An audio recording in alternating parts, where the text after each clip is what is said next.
Welcome to a special edition of the John Fredericks Media Network. I am your Godzilla of the Truth in America. We're live in Washington, D.C., and we have the honor of sitting down with the ambassador to the United States from the country of Ukraine. Olga Stefanishyna is with us, and we want to thank her for being here today. Boy, your timing is impeccable coming on us today. We appreciate your time, Madam Ambassador, especially in view of the potential peace agreement between the Russian Federation and Ukraine, which is attempted to be brokered by President Trump and some of his associates. But one of the concerns is that you're going to have to give up some territory if this, the way it's proposed, was to go through, mainly the Donbas region, which is critical to the Russians because they want to land bridge to the Crimea. Give us your take on where we are right now, Madam Ambassador, with this potential peace agreement. Thank you, John, and thank you for inviting and welcoming me on your show. Godzilla has a God word here, and we, as Ukrainians, have been relying on God in our faith many times, and that helped us to survive. So, now when we are talking about the period, which is now after 3.5 years of being at an atrocious war ahead of the winter, we really think it's very important that President Trump created a basis for a discussion, because he has made very clear that it is his commitment to end the war in Ukraine. And by starting this dialogue based on the plan, his envoy, Secretary of Army Driscoll, gave to my president just a day ago. We consider it as a basis. Today, as you know, President had a conversation, President Zelensky had a conversation with Vice President Vance. So they were building a little bit of architecture behind the process. The pressure is really high, but it's not only about territory. There are like a multiple amount of issues to be discussed. There are like 28 points. I confirm that. There's also part related to security guarantees, and it's a negotiation and a dialogue. So the framework has been applied today in the conversation with Vice President, and we will tirelessly work to get to the point where we can sign it as soon as possible. Are you looking for a ceasefire in the meantime as you're going through the negotiations and the killing? Well, given the ambitious deadlines, we just heard the comment from President Trump today about completing the arrangement before the Thanksgiving. So it's just less than 1 week period of time. So it's all in one discussion. But I think that we're coming to a very final and serious part of the process of ending the war. So, and we need to rely on the process, understanding that Ukraine is acting in a good faith, praising the efforts of President Trump and the entire team. So whatever it takes, we will be committed to ending the war, negotiations, and reaching the agreement. And it's really hard to say where we will be in 1 week. There's a lot of different moving pieces to it. One of them, obviously, is the territorial concern. And of course, what's been proposed is basically that the lines which are now occupied by the Russian Federation, the lines would be frozen in a certain aspect. But one of the main things is the security guarantee that the U.S. is going to have to give your country, which seems pretty reasonable to the layman from the outside. Obviously, if you're going to cut your army down by a third, if you're going to reduce your military resources, well, then there's got to be a security guarantee on the back end. How comfortable are you with that? You got a lot of experience, Madam Ambassador, around the world. How comfortable are you that, given this peace agreement, if it's solidified, that Putin will honor it? Well, I think first and foremost, all Ukrainians have a lot of experience of relations with Russia. You know, we've been together in Soviet Union. We have been trying to live together as two independent countries after the collapse of Soviet Union, and now we're in a situation when, out of the blue, Russian Federation attacked the territory of Ukraine and started killing people just 3.5 years ago. So we have a lot of experiences. What we know for sure that Russians are always committed to the process. They are never committed to the result.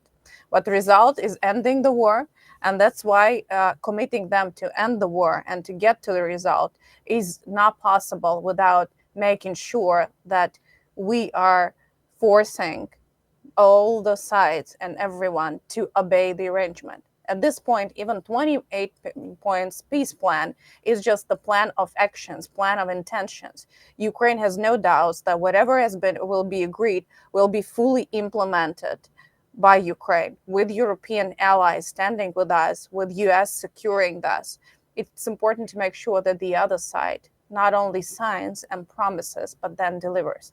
And at this point, security assurances is vital. It is important to have this deal sealed with the United States, but also with European countries as well. So far, what we've heard is that for the most part, the European Union, the EU countries have been cut out of this deal. I'm sure at some point they're going to have to weigh in. What if they reject it? What happens? In Europe, it's like we call it like a family business. All right, so we will find our ways to reconcile, and regardless this particular plan, the position of Europe has always been clear. Whatever Ukraine and Ukrainian people will consider acceptable, we will have their backing, right? At the same time, we're probably speaking not that much about the plan, rather than about security guarantees and the input of European allies to that. And of course, it's important that if you're expecting them to be part of the security guarantees, you negotiate with the parties. So I know that we have a regular coordination with European, with French, with German, with British colleagues, with European institutions in Brussels. So this is there. We're all on the phone. We are coordinated, but the ambitious timelines really require including them in a more dynamic way.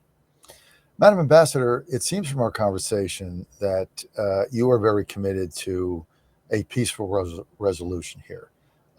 Would that be the mood of your nation right now? Absolutely. Yeah, absolutely. And one thing you have to know about Ukraine is that Ukraine is like a normal European Christian family. The war has put us together, but we have our domestic problems like in every family. But also, this is a unique situation where president directly talks to people every day. And just today, after all of this conversation and the plan, president reached out to people and he said that let's not forget what we've gone through. Let's not forget how we were standing. Let's not forget how God was providing us and moving us to survive. Let's not forget everything we were suffering, but let's not forget what is ahead of us. And he really talked to people about the conversations, the dialogue, and people support that. But people would not support anything that would justify the aggression. This is impossible because we should not really forget that the bodies of murdered people just shot it in their head, just lying across the street, women which were raped and tortured, and the priests which were tortured and captured by Russian army. So there are so many crimes, whether it's written on paper or not. This has been happening in front of the eyes of the whole world. There's like millions and terabytes of pictures and information of these crimes. So it's in paper or not, the crimes are there, and people who have faced these crimes are still there. So how do you reconcile that with a peace deal that doesn't really hold the Russian Federation or the Russian army or Putin accountable for some of the things that you said, all of which, as you outlined, would violate the Geneva Accords? Well, these are different processes. We're talking about stopping the war and stopping the killing and stopping Russia from playing this game of attacking with 1-ton bombs the kindergarten just at 9 o'clock in the morning, when kids gathered for the beginning of a school day, just in the morning, not at the night. But they are just trying to show that this is the way they are talking to the American government. This is the way they're just trying to prove their mightiness, but they were not able to prove it in a 3.5 year. So this military agony of Russia should be stopped, and we will stop it first, and then all the other things would follow. So first get peace and then follow through Yeah. with the accountability levels. Yeah, whatever, we need to secure. Ukraine is a big country, and very inventive and innovative. And first thing people want is to stop living in fear that they will be deprived of their homes, their families, that they will be captured or occupied, and they could continue living, so the whole country could revive again. How many, in your estimation, how many troops, young men and women, has the Russian Federation lost in this war? Well, we have a formal estimation, which is an equivalent of 1 million and around 100,000 of losses, both lethal and non-lethal. This is just a formal confirmed data. According to our information, the numbers are even bigger. So it could be 1.2 million, 1.3 million, somewhere Yeah, there. yeah. And that doesn't include how many of their young men and women in this conflict were wounded, right? So Yes, you start putting those numbers that in. includes as well those wounded. These are the numbers of those who were like the losses in a fight. Now I can give you a really interesting fact. So there's been a lot of speculation about the military engagement in Pokrovsk. This is part of the eastern Ukraine. This is a very small town, and Russian propaganda is just trying to present it as the major historic battle. But through the same week, we had 1,100 combat engagements across the whole front. And Pokrovsk is only one of them. Yes, it's heavy, it's bad, but all they managed to invent is to throw 5 times more people to die in this area.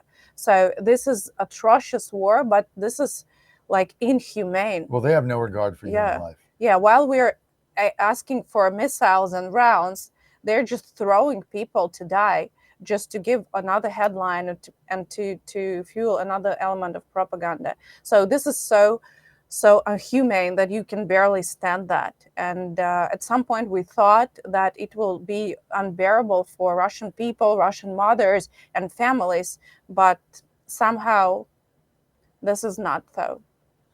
I think all of us thought, me included, that over time that Russian mothers would start protesting, rioting, they had enough. That didn't transpire. Why? Well, I think if you're just trying to think with your head about the logic of the thinking and the mindset of a person from Russia, you will not be successful in that.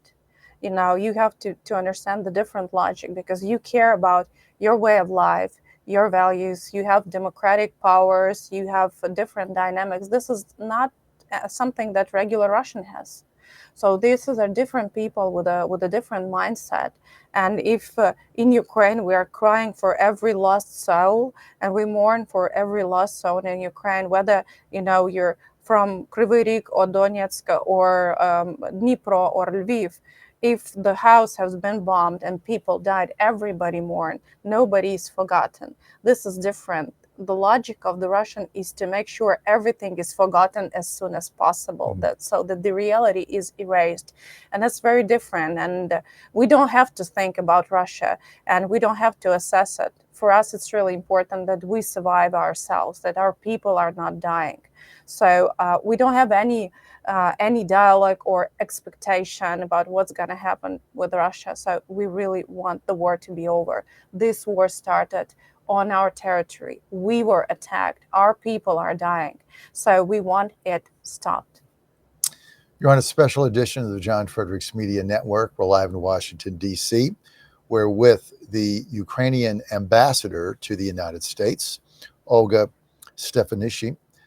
How do I say your name? Stefanishyna. Stefanishyna. Sorry about that, Ambassador. Olga Stefanishyna. Now I got it right. And so we really appreciate your time here. Tell us a little bit about inside Ukraine right now. I know there's been some allegations of corruption within your government that might or might not be tied to President Zelensky, grifting of money, some graft, not good timing for that. Can you elaborate on that at all? And how is that going to affect your domestic policy here as it relates to the war? It's not affecting now anything related to the war. This is very important. It's very important to explain that despite the wartime, Ukraine remained a functioning democracy, right? So this is something you cannot experience in any part of the world.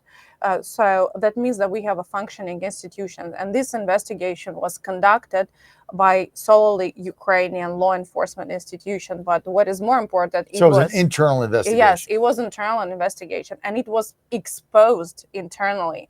So I think there are like a couple of things. First, we have the institutions that operate, and then they have no restrictions in terms of exposing and putting this data. People were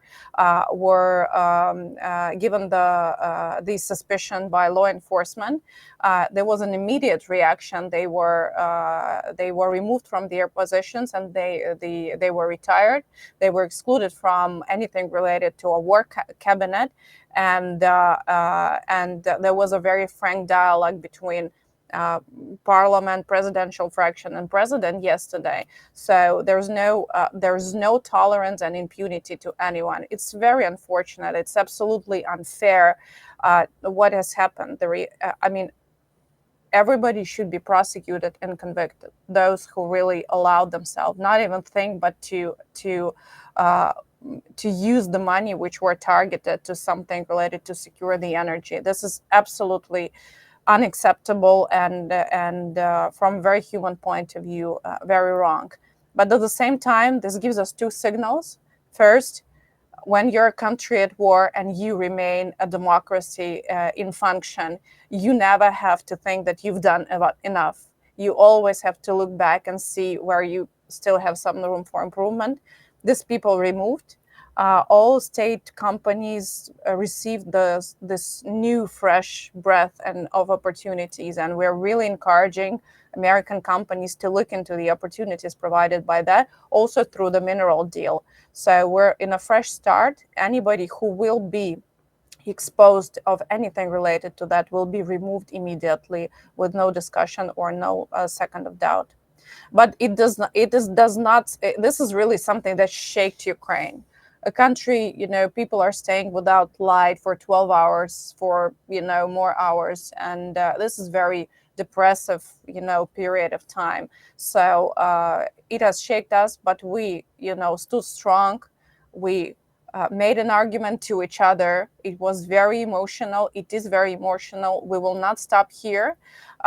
President Zelensky tasked the government of Ukraine to give a full transparency to functioning of state-owned companies. So I'm sure the government will be effective in that.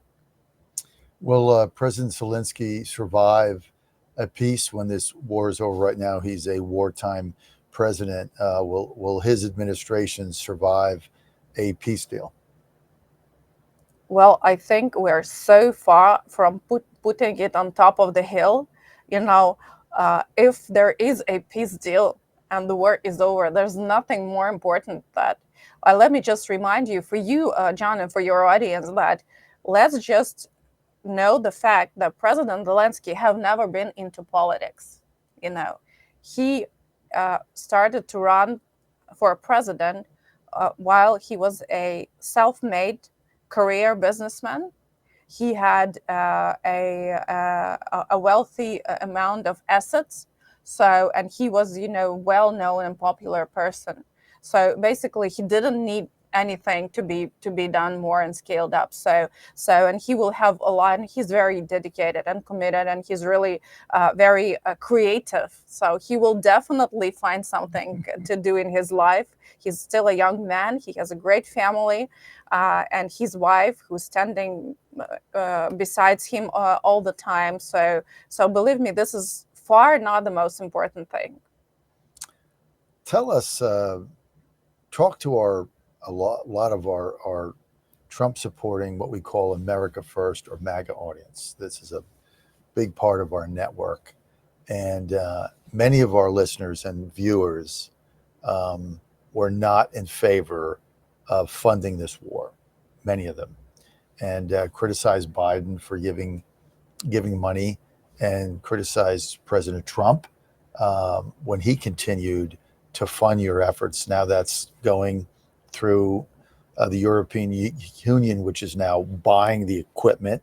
So that's all kind of solved. But for those that were so opposed to funding your effort, helping you in this war financially, what is your message to them? What do you say to those U.S. voters that didn't think you guys should get anything? Well, I can answer your question directly, but I'm thinking about that from the perspective of Ukraine. We just were sitting in our peaceful houses, loving our families and building a future for plans for a future. And then in the middle of the night, you have bombs falling on your head, and your life is not going to be the same again. So whatever was available at this planet to help my country to survive was done and was happening. We heard many times in the previous periods that Ukraine needs support to keep on fighting. We were not arguing against this message because we needed to survive. We care about lives of our families. And, the rage which is being built on you when just across the road neighborhood, you see the destroyed buildings by bombs, people who were living in the bomb shelters for months, and the women who have been raped, and their daughters who have been raped just in front of their eyes. What would you say? The last thing you were thinking about MAGA supporters, you were thinking about what in this world could help you to survive. And now we have a totally different reality when President Trump is not saying just help them to keep on fighting. He's advocating for ending the war and stop killing. This is nothing else the Ukrainian want, just that. And all the systems have been reoriented to that. We procure weapons from the US military. US defense industry is able to scale up to meet the needs of defense of Ukraine. This is very different. This is now not a political decision to support.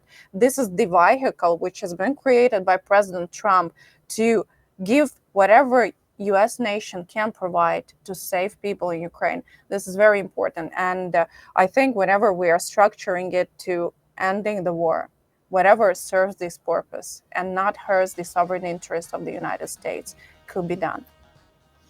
We're with Ukrainian ambassador to the United States, Olga Stefanishyna, and we're going to be back after this quick break. Stay with us. When we get back, what's going to be the future of Ukraine in a peaceful environment? And will Putin turn his sights to other East European countries? Will that come next when I get back? Stay with us.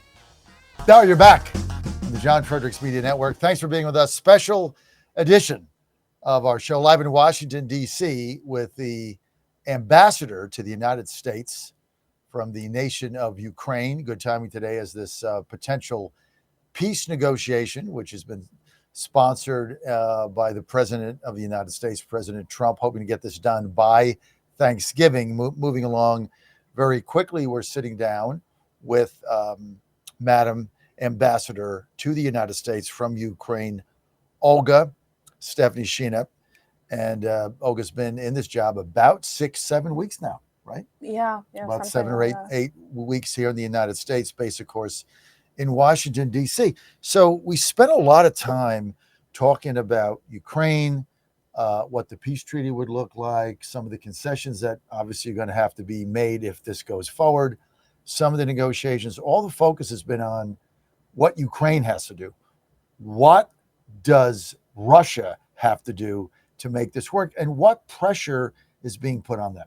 Because a lot of pressure is being put on Ukraine. What pressure is being put on Russia? Yeah.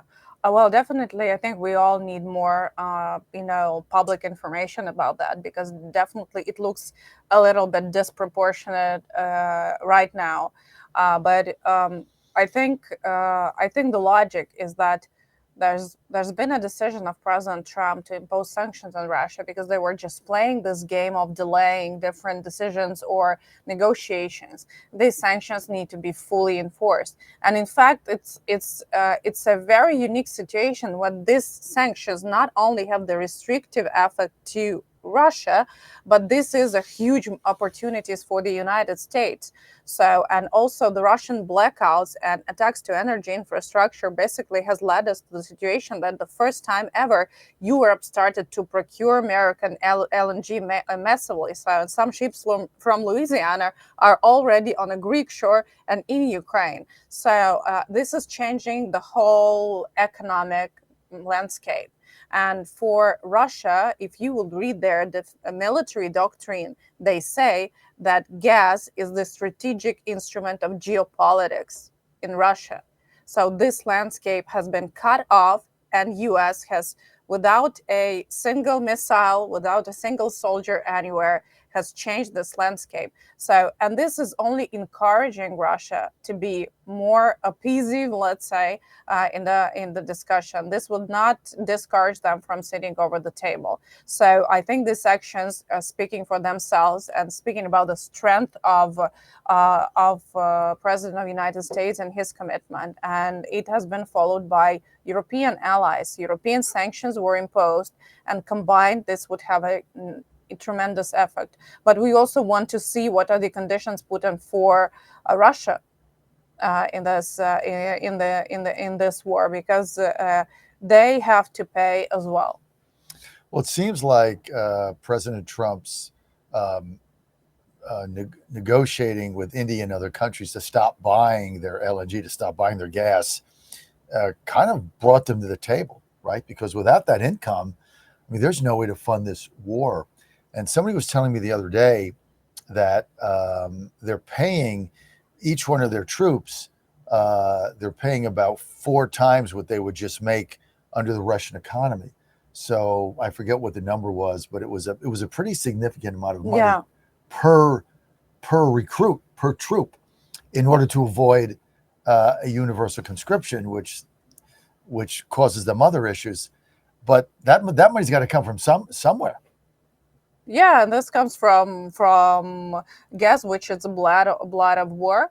I think Ukraine has been significantly helping to enforce the energy dominance doctrine of U.S. leadership by attacking Russian refineries, which were fueling the war in Russia against Ukraine. So they're deprived of this market. Even before these sanctions were imposed, Russian revenues from gas market and business were decreasing by 15%, and these sanctions would have an enormous effect. And now, being desperate on a front line and this military agony then they demonstrate, that means that they throw all the resources they have to the war machine. And if they're lowering the access to these resources, this would just be an answer to the war. They need to crack and be put into the table to end the war. Well, one of the great positives for us, for the United States, in getting this thing ended, not only the saving the lives, which I know has really disturbed the president. I know firsthand when he sees the pictures in his daily intelligence briefings of, and he said this, of both Ukrainians and Russian soldiers with torsos, with no heads, no arms, no legs. It really upsets him. So he's trying to end this thing. But one of our biggest issues is the Russo-Sino alliance, where you have Russia and China basically having alliance of convenience, and then you got Iran in there. How do you see this peace deal kind of stalling that Russian Federation CCP relationship? Well, I think we need to eat elephant by parts, right? We cannot have it all in one thing. We're now in the most existential moment, which will pave the way towards whatever will be happening next. But I think being in this moment and having U.S. government becoming the platform for this dialogue and organizing the platform for this dialogue, it's very important that we also narrow the understanding and bring ourselves to the point that in 21st century, something absolutely impossible happened. We're not talking about the war crimes which were happening only on the front line. This is something that happening beyond the front line. The attacks to schools, the attacks to civilian residential buildings, what is happening to our prisoners of war and civilian people who are in civilian captivities. If I will be just saying everything we know, this would not be possible to believe. This would not be possible to believe how they were like tortured by electricity. Oh, well, I will not really name many things. So this is not something that is You're happening. talking about yeah. Ukrainian POWs. Yes. So, all way outside of the Geneva Accords, violating all the agreements. way You're talking outside about of torture. humanity. If you have ever been in church and were praying for anything in your life, you would not be able to step out of there and just do something like that. This is not only not Christian or inhumane. This is something which is not going from the good side of the humanity. You're talking about the treatment of Ukrainian POWs by the Russians. Yeah, there are like a lot of journalists, a lot of civilians who are also convicted by Russian courts and sentenced to 20, 30 years in prisons. And they're not prisoners of war. They're non-military people, and they are political prisoners. There are thousands of them, and also Ukrainian priests, which either in civilian captivity or they were military kaplans. They are in an extreme pressure because they are the providers of faith, and people listen to them, and this is not something that part of this discussion around the plan. But this is something that should be known, whatever discussions we have together between Ukraine and United States. Do you anticipate that release of all your POWs and political prisoners would be part of this peace agreement? Is that Yes. like something you absolutely a hill to die on? Yes, absolutely. And let's not forget that the targeted policy of the Russian Federation was also to deprive Ukraine from its future generations. It's continuing right now, but also a lot of Ukrainian children were abducted and forcibly transferred to the territory of Russian Federation. We don't have a lot of information about where they placed. They're placed. Why do they take the children? Because they infiltrate them and force them to erase their identity. So, and this is the tactics of war. This is just what has been happening. It's unbelievable. I mean, this is the kind of stuff that really doesn't get out in the United States. I mean, we're not really privy to that on a daily basis. And we had heard, and I know that the First Lady, Melania Trump, has made a big issue about Absolutely. this. But, just, I know we're short on time, but just for our audience understands this, walk us through what the numbers are of abducted Ukrainian children. Do they just like come into home and take the children away? Like, how have they done this? This is a very hard topic, and I'm sorry. again, the minimum number of registered information we have is at least 20,000 and beyond kids. So 20,000?